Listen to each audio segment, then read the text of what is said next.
చూశాడమ్మా, ఎవరు చేశారు ఈ పనిని అడిగాడు. నువ్వు కార్తవీర్యార్జునుణ్ణి చంపేశావన్న కక్షతో కార్తవీర్యార్జును యొక్క సంతానం వచ్చి మీ తండ్రి అయినటువంటి జమదగ్ని చంపేసింది అన్నాడు. వెంటనే ఆయనకి కోపం వచ్చి, అమ్మా ఈ క్షత్రియులు దురహంకారులు, భూమిని పరిపాలించవలసినటువంటి క్షత్రియులు యుక్తాయుక్త విచక్షణ లేకుండా ప్రవర్తిస్తున్నారు. నేను లేనప్పుడు దొంగ దెబ్బ తీసి నా తండ్రిని చంపారు. ఈ క్షత్రియులు బతకడానికి వీల్లేదమ్మా. నువ్వు 21 మాటలు గుండెలు బాదుకుని అరిచావు కనుక 21 మాటలు ఈ భూమండలం అంతా తిరుగుతాను.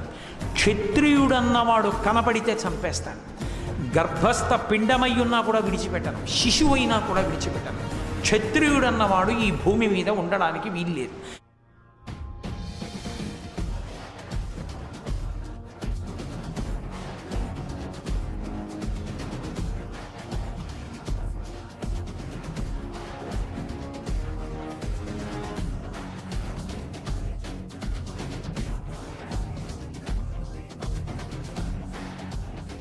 ఇరవై 21 మాటలు భూమండలం అంతా తిరిగి క్షత్రియులన్న వాళ్ళని విడిచిపెట్టకుండా సంహరించి ఈ నెత్తురంతా తీసుకెళ్ళి కురుక్షేత్రంలో 5 హ్రదములు తవ్వాడు. 5 చెరువులు తవ్వి 5 చెరువులు ఈ క్షత్రియుల యొక్క నెత్తుటితో నింపాడు.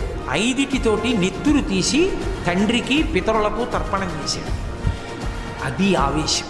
అందుకని ఆవేశావతారం. అంత ఆవేశాన్ని పొందినటువంటి అవతారం